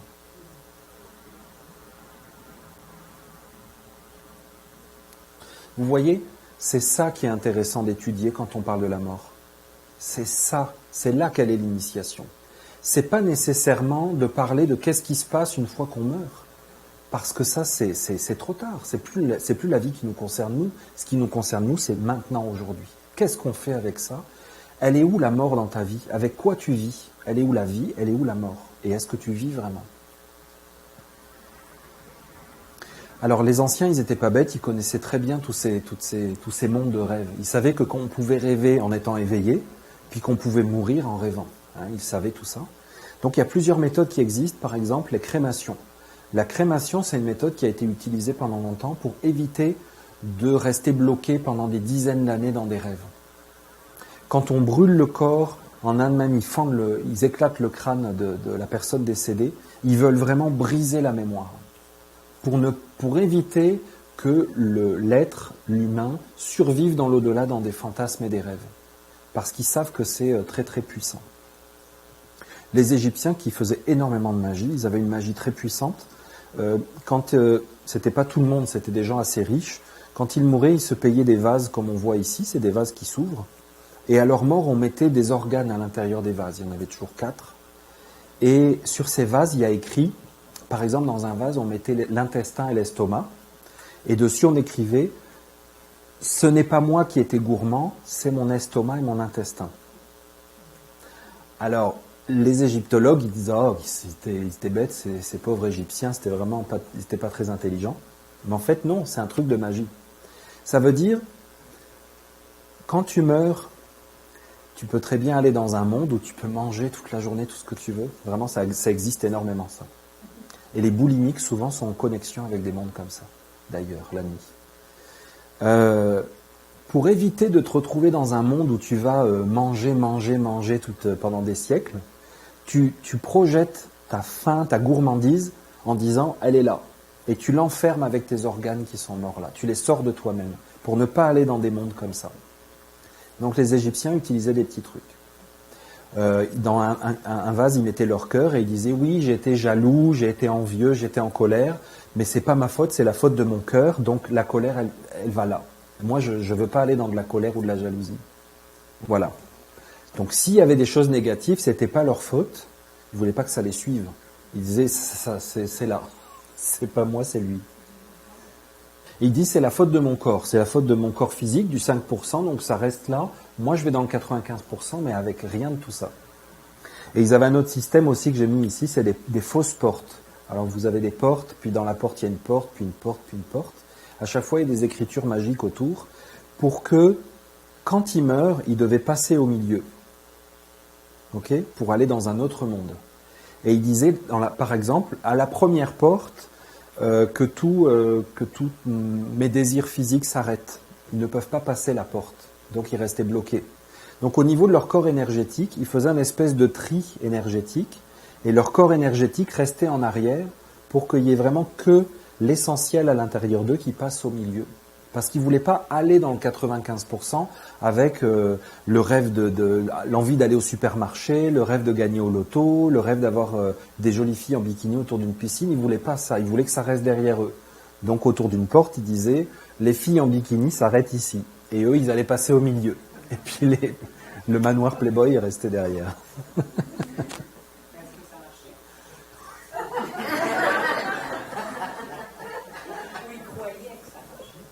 Si c'est toi qui prépares ça avant de mourir, c'est ce qu'ils faisaient, ils préparaient ça avant de mourir, et que tu savais qu'il fallait le faire, parce que ce n'étaient pas des rigolos, c'était quand même des êtres, à mon avis, si on les rencontrait aujourd'hui, on les trouverait extraordinairement sereins, sages, lumineux par rapport à nous aujourd'hui, je pense. Ça ne veut pas dire qu'ils étaient parfaits, hein, mais quand ils préparaient ça avant de mourir, ils se conditionnaient, quand ils mouraient, ils savaient qu'il fallait passer par des portes. D'accord ? Donc de l'avoir fait physiquement, ça existait à l'intérieur d'eux. Ce n'était pas nécessairement cette porte elle-même. Alors, pour les Esséniens, le monde physique est super, super important parce que c'est ici que ça se passe. On n'est pas dans la supposition permanente ou l'espoir de choses qui vont se passer ailleurs dans le 95% à un moment donné de notre vie. On pense que c'est toujours maintenant, ici, avec ce qu'on a comme outil autour de nous, qu'on peut faire le travail. On pense que la vie nous donne toutes les conditions pour faire ce qu'on doit faire. On n'a pas à attendre un jour meilleur et tout ça. C'est maintenant qu'on travaille avec ce qu'on a. Donc je vous ai mis l'exemple que la main peut faire vibrer l'eau, si on la touche, et le corps physique, ce qui est physique, peut faire vibrer le 95% très puissamment. Donc c'est pour ça que je vous disais, ceux qui sont dans le monde physique, ils peuvent animer les mondes dans l'au-delà par leurs actions physiques, beaucoup. Il y a vraiment une communication et une correspondance. Alors que quand vous avez perdu le corps physique, vous êtes uniquement dans l'au-delà, dans le 95%, vous ne pouvez plus vraiment changer les choses. Voyez ce monsieur qui rêve de son motel en Floride, il n'a plus les moyens d'avoir un nouveau rêve. Il ne vit qu'avec les échos de ce qu'il a fait dans sa vie. Si dans sa vie, le seul moment où il a tripé complètement, où il a adoré sa vie, où il était vivant complètement, c'est pendant les quelques années où il a tenu son motel, c'est tout ce qu'il aura pour vivre dans l'au-delà. Il n'aura rien de plus. Comme Reagan, qui a été l'homme le plus puissant du monde pendant deux fois 4 ans président des États-Unis, il ne l'aura pas avec lui dans l'au-delà parce qu'il ne l'a pas vécu vraiment à fond. Donc, ça nous ramène à aujourd'hui. On doit absolument chercher à vivre dans notre 100% pour donner une puissance à notre vie sur la Terre. Parce que c'est ça le plus important. Donc c'est nos actions concrètes qui font vibrer toute l'énergie du 100% de notre vie. Donc vous comprenez bien, dans les yeux d'un Essénien, il n'y a pas du tout de séparation entre la vie et la mort. Du tout. C'est réel, la mort est réelle. Quelqu'un qui meurt, oui, il est mort. Il a perdu son corps physique et il ne pourra plus le reprendre. Son corps va se décomposer en terre et les 5%, il ne les a plus. Oui, ça c'est réel. Par contre, nous, ce qu'on va se demander, c'est, oui, mais juste avant qu'il meure, là, est-ce qu'il était dans son 100%? Est-ce qu'il communiquait avec son 95% à l'intérieur de lui? Ou est-ce qu'il était ratatiné dans son 5% avec sa petite compote dans une résidence, avec la peur de mourir à prendre des pilules et regarder la télévision? C'était quoi qui vivait à l'intérieur? Parce que c'est la seule question à se poser finalement.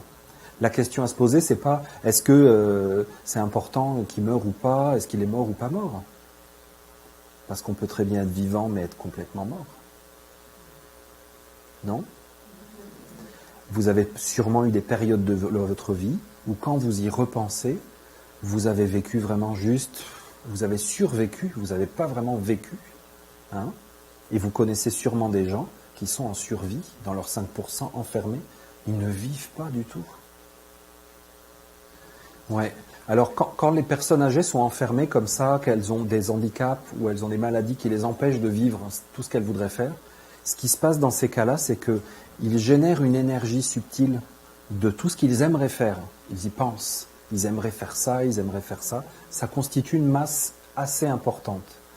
Et quand ils vont quitter leur corps physique, ils vont être effectivement libérés de ce qui les empêchait de vivre ça.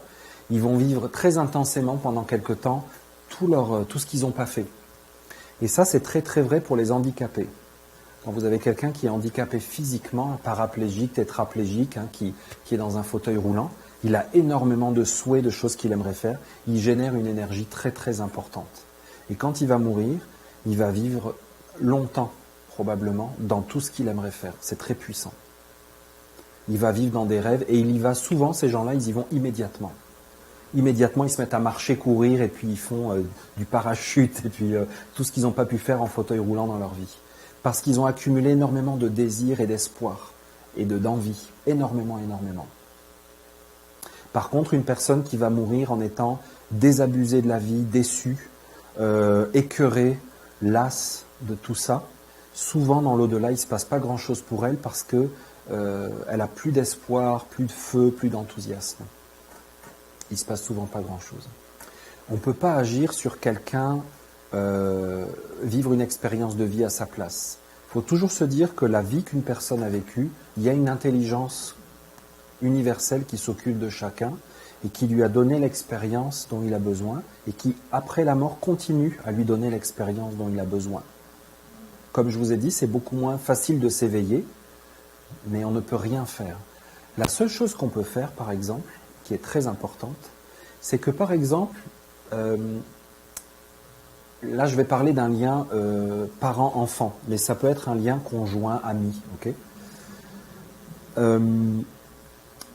vos parents avaient un rêve, ils avaient une envie ou ils avaient une exigence. Ils vous ont appris que c'est très important d'aller à la messe parce que sinon vous n'iriez pas au paradis avec Jésus. Et vous, dans votre cheminement, ça chemine, tout ça, ça mûrit, vous le comprenez différemment. En faisant cheminer votre intérieur, vous faites cheminer le leur. Parce que c'est eux qui avaient mis ces idées-là en vous. Ce n'est pas les vôtres au départ. Vous êtes nés, vous n'aviez pas d'idée de Jésus ou du paradis ou de l'enfer.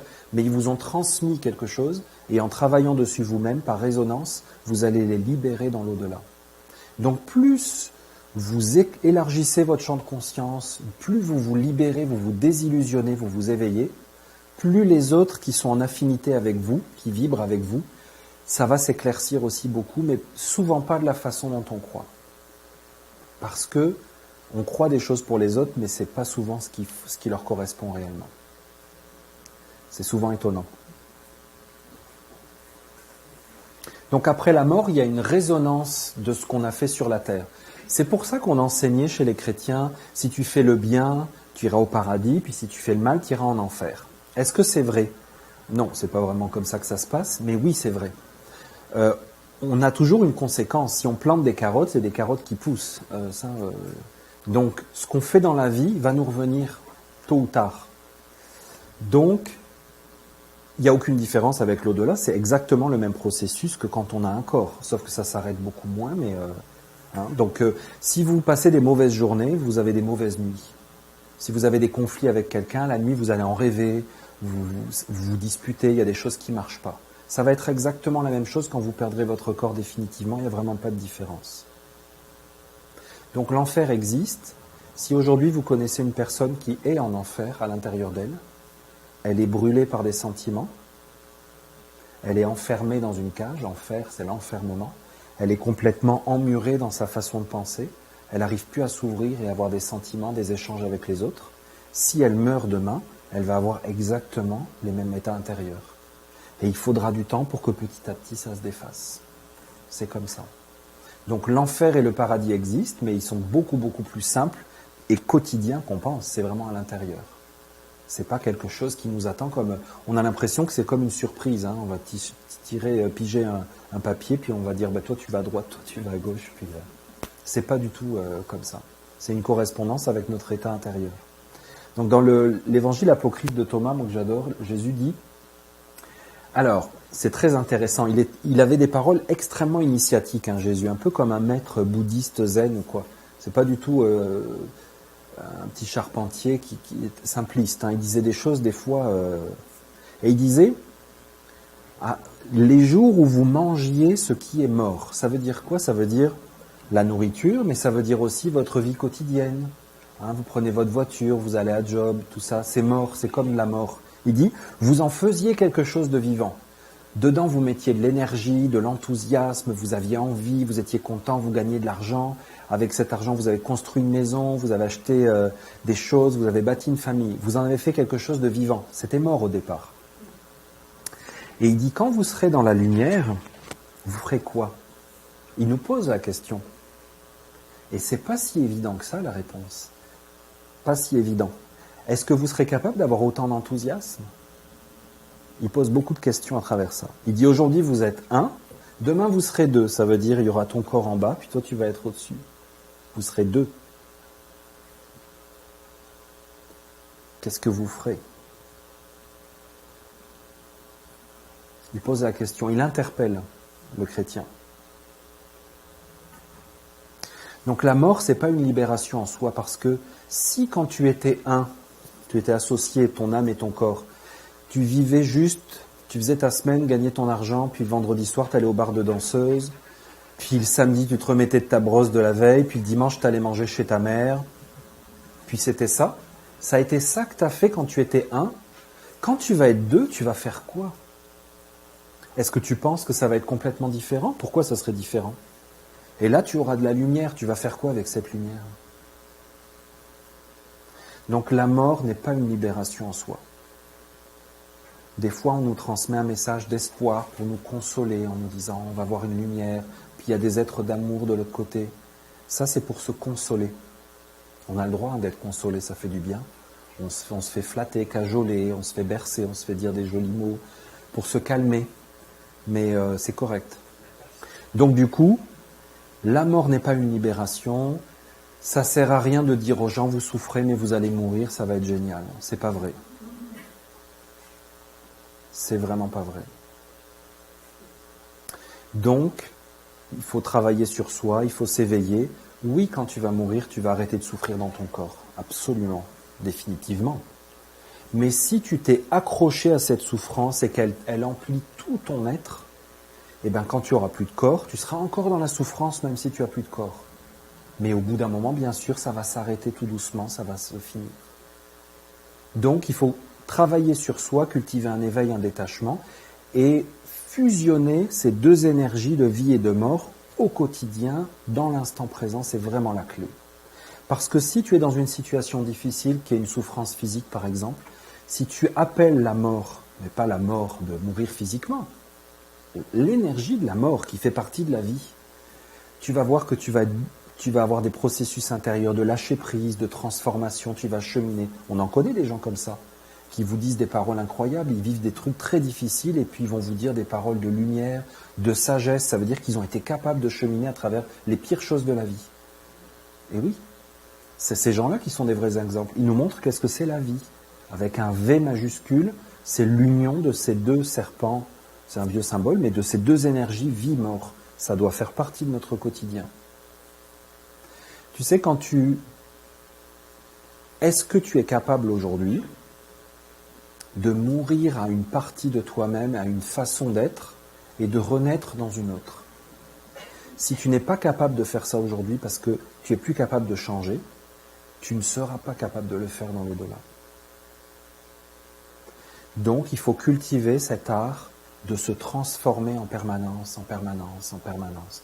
Il faut renaître, il faut lâcher prise, et il faut laisser derrière nous les peaux comme les serpents, vous savez, les serpents émus, ils laissent derrière eux des peaux. On a plein d'exemples autour de nous. Les arbres, sans arrêt, ils font des couches différentes, ils ne sont plus les mêmes. C'est important d'avoir cette attitude-là, cette énergie-là.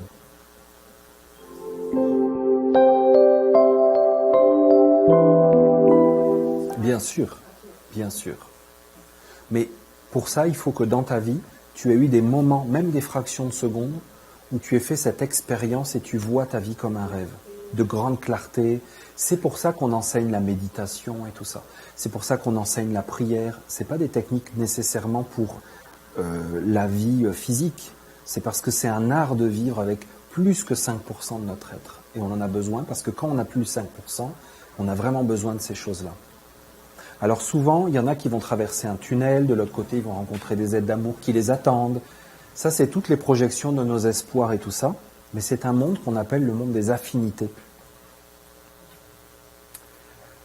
Alors, l'enseignement essénien sur la mort, vous pouvez le résumer, c'est un des commandements pour des esséniens. C'est prépare ta mort en étant vivant. Ça, c'est une règle de vie fondamentale. Parce que ça nous ramène à ici et maintenant. Alors sûrement que si vous allez à une conférence d'une coopérative funéraire, on va vous dire qu'il faut faire des préarrangements, choisir votre cercueil et tout ça.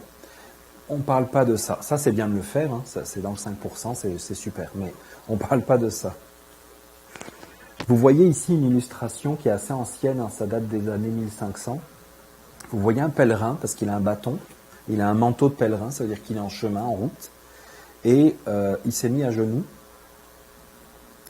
Et vous voyez qu'on voit un soleil, un arbre, une lune, des étoiles. Ça, c'est le 5%, c'est le monde physique ici. Et tout à coup, lui, en cheminant, il a comme un petit accès, il voit bien au-delà de ça.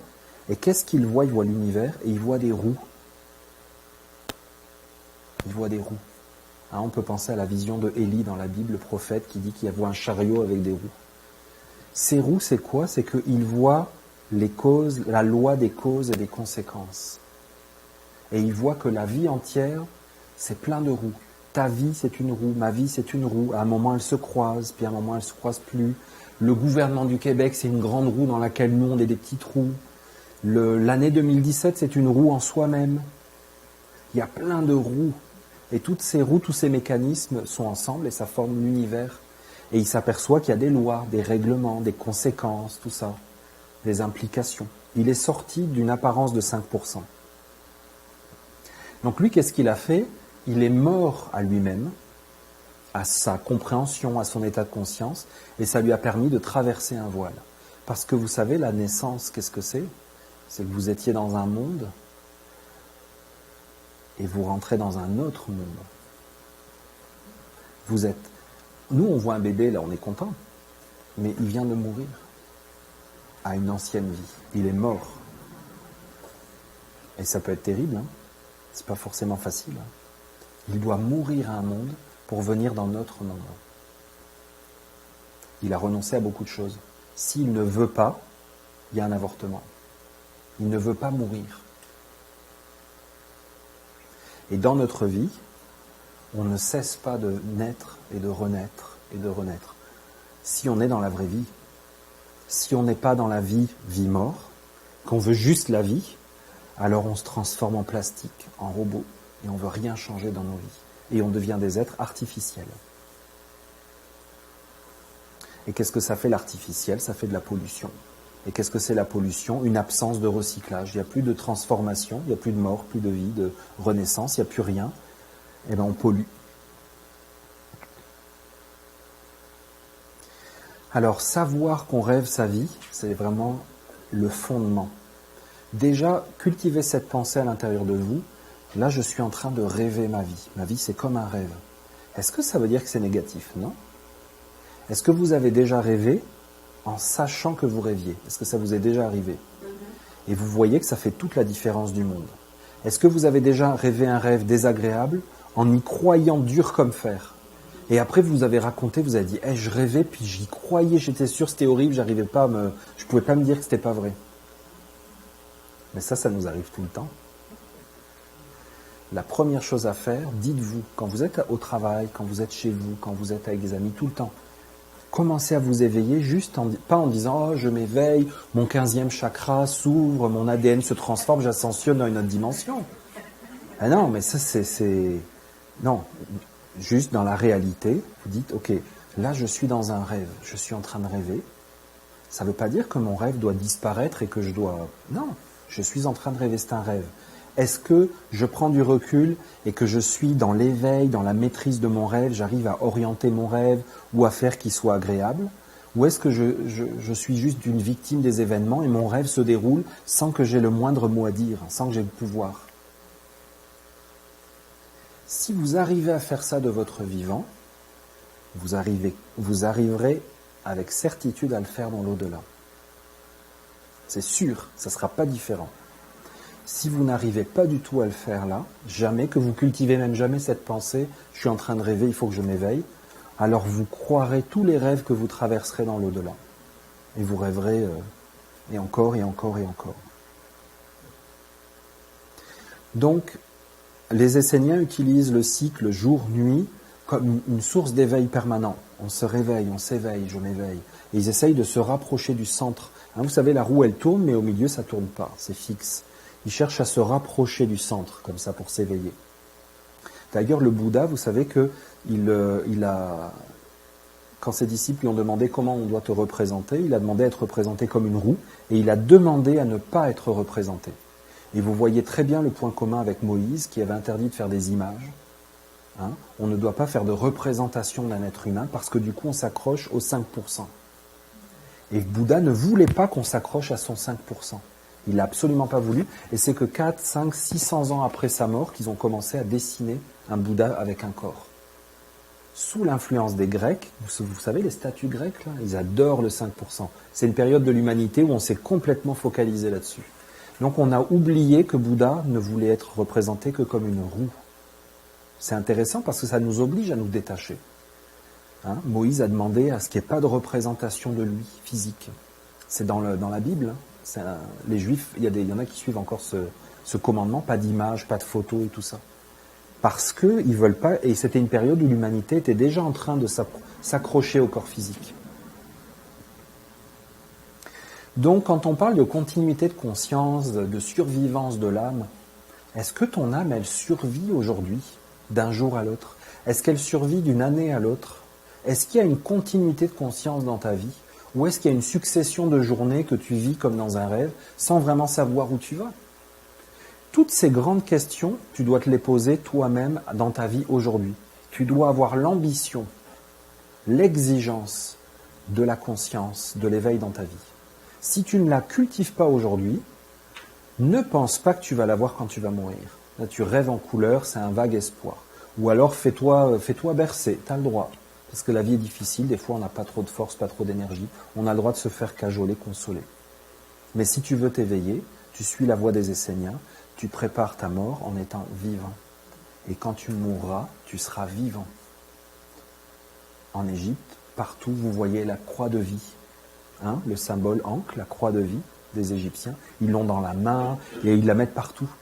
Et on les appelait le vivant, les vivants et tout ça. Ils avaient cette obsession. Alors, on vous dit, ils ont une obsession de la vie après la mort et tout ça. Mais non, mais c'est parce qu'ils voulaient une continuité de conscience. Et ils la cultivaient tout au long de leur vie.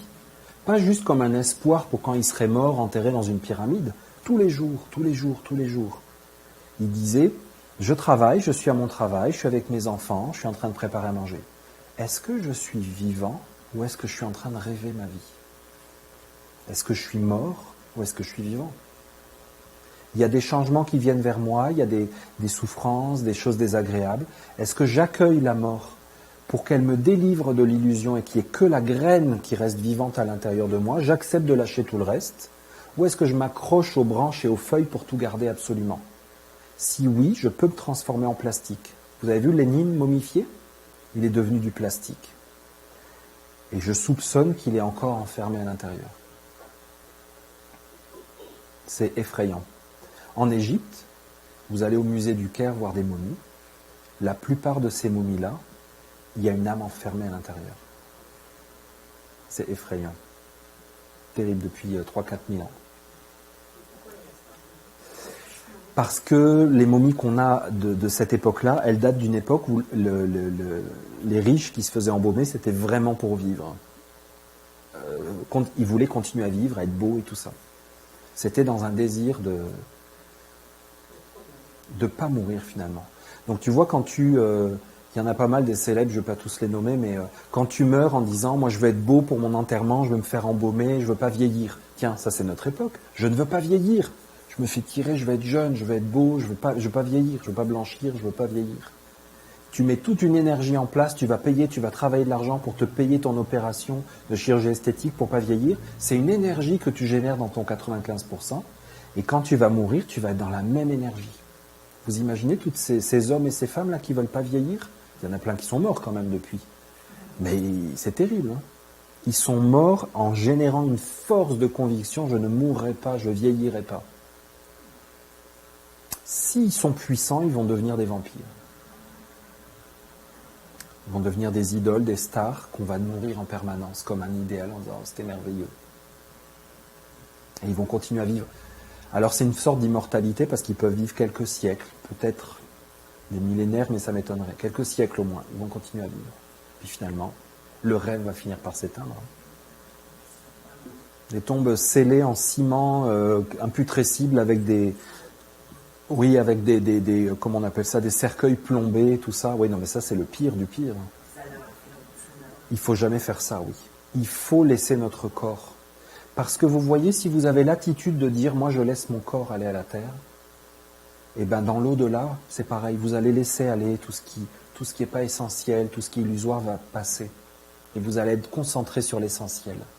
Si vous êtes concentré pour rester, à moins que votre croyance ce soit qu'il y a la résurrection des morts, comme les témoins de Jéhovah, c'est respectable, c'est votre croyance, vous voulez aller à fond dans votre religion, dans votre croyance, c'est respectable. Vous voyez, la voie essénienne, elle ne condamne, elle ne vous enseigne pas une façon de penser, elle vous amène à une expérience intérieure, à une qualité de vie. Par l'éveil, la compréhension, l'étude. Vous voyez la différence? Moi, je ne vous dis pas qu'il ne faut pas être athée. Soyez un athée, j'ai pas de problème avec ça. Mais préparez votre mort en étant vivant et aujourd'hui travaillez là-dessus pour intégrer la vie et la mort dans votre vie. Et quand vous allez mourir, même athée, vous allez continuer votre chemin. Ne soyez pas un athée borné, enfermé dans des dogmes. Il n'y a rien de pire que les dogmes. C'est antinaturel. Dans la nature, il n'y a aucun dogme. Vous voyez un arbre tellement, vous vous dites oh, « il est parfait comme ça hein ». Il est parfait, il a une forme parfaite. Mais oui, mais 20 ans après, c'est fini. Il a continué d'évoluer. Pourquoi la nature ne garde pas de ses perfections? Mais parce que la vie, c'est un renouvellement constant. La perfection, elle est juste dans l'instant. Elle n'est pas figée comme du plastique. Et vous avez vu, comme nous, on veut absolument tout figer. On fige notre vie, nos moments avec toutes nos photos. On fige le visage de nos enfants tout le temps. Ouais. C'est ce que je vous dis, que si votre croyance, c'est que vous devez attendre le jour du jugement dernier pour partir, et en plus, dans le rituel chrétien catholique au moins que je connais, le prêtre dit que tu dis à l'âme, tu restes là jusqu'au jour du jugement dernier, tu attends. Et effectivement, si le chrétien, le catholique est très catholique, très croyant, et si le prêtre est un bon prêtre, effectivement, l'âme va rester là, en attendant une apparition de Jésus pour le jugement dernier, c'est vrai.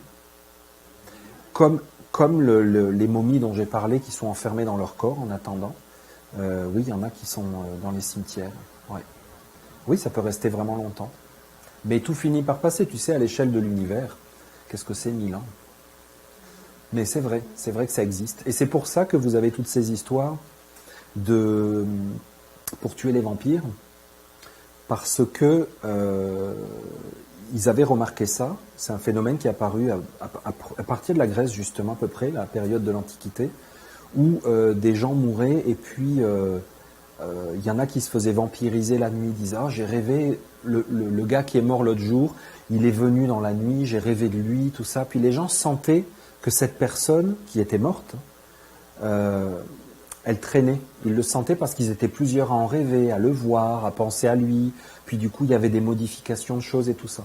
Et ils allaient ouvrir la tombe et ils voyaient que le corps ne s'était pas décomposé. C'est réel, hein, ça existait ces choses. Il s'était décomposé un peu, mais pas naturellement. On voyait que c'était pas normal. Et donc, ils devaient absolument se débarrasser du corps pour détacher définitivement l'âme. Il y en a qui savaient faire ça. Mais vous savez, ça existe énormément plus qu'on pense. Comme je vous ai dit, il y a des noms de rues qui portent le nom de personnes qui constituent l'histoire du Québec, par exemple. Ces gens-là sont en train de devenir des rêves en eux-mêmes. Hein? Et il y en a qui ont travaillé fort pour ça. François Mitterrand, c'est extrêmement puissant. Lui, il a fait construire les archives nationales en France, là, une méga bibliothèque, avec tous les textes français, et ça porte son nom. Il s'est constitué un énorme monde dans l'au-delà. Gigantesque. Et où est-ce qu'il s'est fait enterrer? Il n'a jamais été catholique, lui. À Notre-Dame de Paris. Et tous les chefs d'État sont venus lui rendre hommage. Ils ont créé un monde magique. Ça, c'est très très puissant. Mais, à l'échelle de l'univers, tout ça, c'est rien. Et ça va être dissous aussi. C'est ça. On n'a pas le choix, je pense, que d'aller dans la vie, de toute façon. Ouais. Donc, la continuité de conscience, c'est un but au quotidien. Alors, mourir en conscience. Mourir en conscience, c'est quelque chose qu'on doit faire, mais il y a quand même des techniques. Par exemple, j'ai mis le récit du déluge. Hein. Pendant 40 jours et 40 nuits, il a plu. On retrouve ce chiffre de 40. Moïse a erré pendant 40 jours dans le désert. Le peuple d'Israël a erré pendant 40 ans. Les 40 jours du carême, la retraite de Jésus de 40 jours. Le développement de l'embryon, qui se passe en 40 jours. Au bout de 40 jours, il y a vraiment un truc particulier, tout est déjà en place. La retraite de Bouddha sous l'arbre, les 3 jours de Lazare, puis qu'il y a une résurrection. Donc vous voyez que, à travers les récits anciens, les livres initiatiques, on voit des traces, des signes de processus que les anciens utilisaient. Donc ça veut dire qu'on est capable, avec des méthodes, des techniques, des pratiques, de créer ce mouvement intérieur de mort et de résurrection, de s'approcher de cette expérience. Et si on fait ça de notre vivant, il y a de grandes chances qu'on y arrive quand on va mourir pour de vrai physiquement, perdre notre 5%. Donc nous, on pratique des exercices, des initiations, on s'approche de la mort en permanence, et comme je vous ai dit, on s'approche de la vie. On n'est pas concentré sur la mort, mais sur la vie avec un grand V, un V majuscule, et nécessairement ça inclut les deux.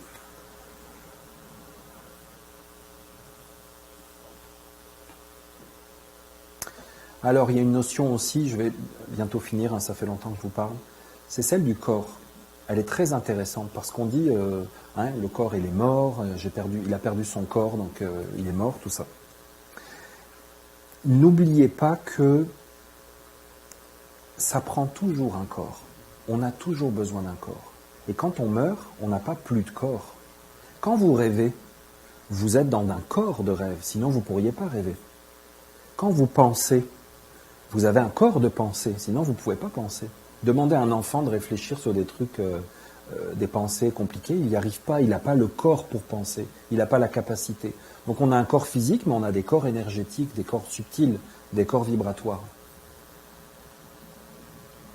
Quand vous serez dans l'au-delà, de quel corps vous allez disposer? Quand un bébé naît, il y a eu un corps qui s'est préparé. Non, on n'a pas le choix. Quand un ado devient un adulte fonctionnel, il a une formation à l'intérieur, il s'est formé des corps émotionnels, il a des corps d'expérience, il a des corps de confiance en lui, ou pas.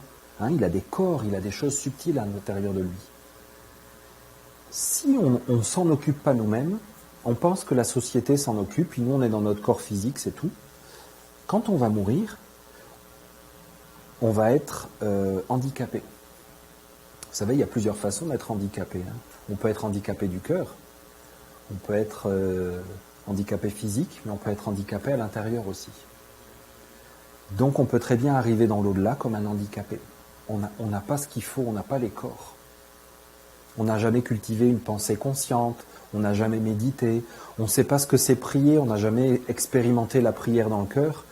Qu'est-ce qui va se passer dans l'au-delà? Comment vous allez vous déplacer dans l'au-delà? Est-ce que vous êtes capable de vous déplacer à l'intérieur de vous maintenant? Est-ce que vous êtes capable de changer d'état intérieur, de changer de sentiment? Est-ce que vous êtes capable d'enlever une pensée et d'avoir consciemment une autre pensée? Est-ce que vous êtes capable de faire ça? Si vous n'êtes pas capable maintenant, vous ne serez pas capable dans l'au-delà. Si vous n'êtes pas capable dans l'au-delà et que vous êtes pris dans une pensée, par exemple, de culpabilité, vous allez être dans une pensée de culpabilité pendant longtemps parce qu'il n'y aura plus de réveil. Vous n'êtes pas en train de dormir, vous êtes mort. Ça peut être très long. Et donc, on va dire, cette personne, elle est en enfer, je la vois, elle souffre et tout. Mais elle n'est pas en enfer, elle est juste dans une pensée qu'elle a eue toute sa vie. Toute sa vie, elle s'en est voulu. Toute sa vie, elle s'en est voulu pour une chose. Et bien, quand elle va mourir, elle va continuer à s'en vouloir. Non? Pourquoi ça serait différent? Donc, quel corps vous êtes en train de vous préparer, mes amis? Quel corps vous êtes en train de vous préparer? Est-ce que vous travaillez pour votre 95%? Est-ce que vous êtes à l'intérieur de vous en train de vous préparer un corps pour avoir une vie plus consciente? Oui, après la mort, mais même maintenant. Maintenant, quand vous dormez, quand les années passent. Vous pensez que vous allez vivre quoi dans 5 ans? Que ça va dépendre du gouvernement, du taux de change et de la hauteur de votre emprunt hypothécaire? Vous allez vivre dans 5 ans le corps que vous êtes en train de vous fabriquer aujourd'hui. Et si vous ne travaillez pas, vous n'aurez pas plus de capacité. Si vous n'êtes pas capable de travailler sur vos pensées, vous ne serez pas plus capable. Vous serez même moins capable qu'aujourd'hui. Parce que la plupart d'entre nous dans cette salle, on est plutôt quand même sur la pente descendante. Il y a juste un ado avec nous qui est juste en train de monter. Et oui. Préparer sa mort en étant vivant. Donc ça se fait comment? Ça se fait au jour le jour. Ça se fait ici au Centre Essénien. J'organise une fois par semaine. Donc la session d'hiver va commencer en janvier. Un cursus de formation sur 10 semaines. Je finis ma session d'automne demain. Donc toutes les semaines, on crée un groupe où j'enseigne des méthodes esséniennes de guérison, de thérapie, d'éveil. C'est parce que pour nous, la guérison, c'est dans le sens très très large. Là, on doit tous travailler sur nous-mêmes pour se guérir. Et vous êtes tous invités à participer.